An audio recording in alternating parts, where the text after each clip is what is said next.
হিন্দু পৌরাণিক সৃষ্টিতত্ত্ব অনুযায়ী কল্প হলো ব্রহ্মার একদিন, যা 432 কোটি মানব বছরের সমান। একবার শনির দৃষ্টি পড়ায় গণেশের মস্তক কেটে গিয়েছিল, সেটি অন্য কল্পের ঘটনা। আজ আমরা আলোচনা করব শ্বেত কল্পে ঘটিত গণেশ জন্মকথা।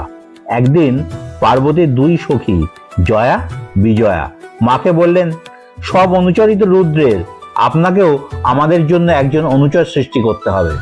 একদিন পার্বতী স্নান করার সময় সেই কথা মনে আসতে তিনি তার শরীরের ময়লা দিয়ে সৃষ্টি করলেন শুভ লক্ষণযুক্ত, দোষরহিত এবং সর্বাঙ্গ সুন্দর এক পুরুষ। তার নামকরণ করলেন গণেশ।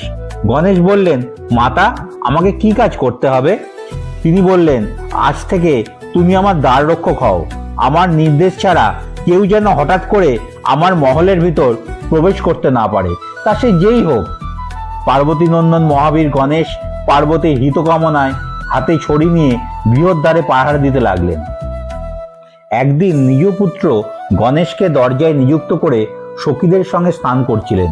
সেই সময় দরজায় এসে উপস্থিত হলেন স্বয়ং শিব।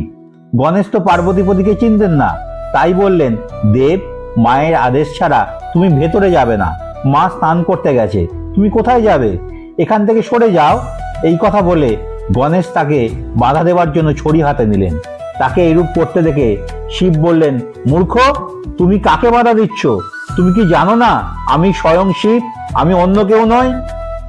শিব অনুচরদের এবং দেবতাদের ডাকিয়ে এনে গণেশের সঙ্গে ভীষণ যুদ্ধ বাঁধিয়ে দিলেন। সব দেবতাই শিবের পক্ষে এলেন। ভীষণ যুদ্ধ হলো। শেষকালে স্বয়ং শূলপাণি মহেশ্বর তার ত্রিশূল দিয়ে গণেশের মাথা কেটে দিলেন। পার্বতী এই সংবাদ পেয়ে অত্যন্ত ক্রুদ্ধ হলেন। তিনি নানা শক্তি উৎপন্ন করে তাদের বিনা বিচারে প্রলয় করার নির্দেশ দিলেন।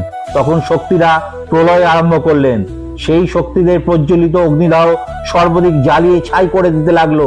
সব দেবর্ষিগণ ব্যাকুল হয়ে হাত জোড় করে চণ্ডিকার সামনে দাঁড়ালেন। দেবী বললেন, আমার পুত্র যদি জীবিত হয়ে যায় আর যদি তোমাদের মধ্যে পূজনীয় বরণীয় বলে গণ্য হয়, তাহলে এই সংহার বন্ধ হবে। তোমরা যখন তাকে সর্বাধ্যক্ষ পদ প্রদান করবে, তখনই পৃথিবীতে শান্তি ফিরে আসবে। তখন সকলে মিলে শিবের কাছে গেলে শিব বললেন, ঠিক আছে, সমস্ত জগৎ যাতে সুখ পায় তাই করা উচিত। চলুন আমরা উত্তর দিকে যাই। যে প্রাণীকে প্রথমে পাওয়া যাবে তার মাথা কেটে এই বালকের শরীরে জুড়ে দেওয়া হবে। সেখানে একটি দাঁতাল হাতি পাওয়া গেল। সেই হাতির মাথা এনে গণেশের শরীরে জুড়ে দেওয়া হলো এবং শিবের ইচ্ছায় প্রাণ ফিরে এলো। পার্বতী প্রসন্ন হলেন।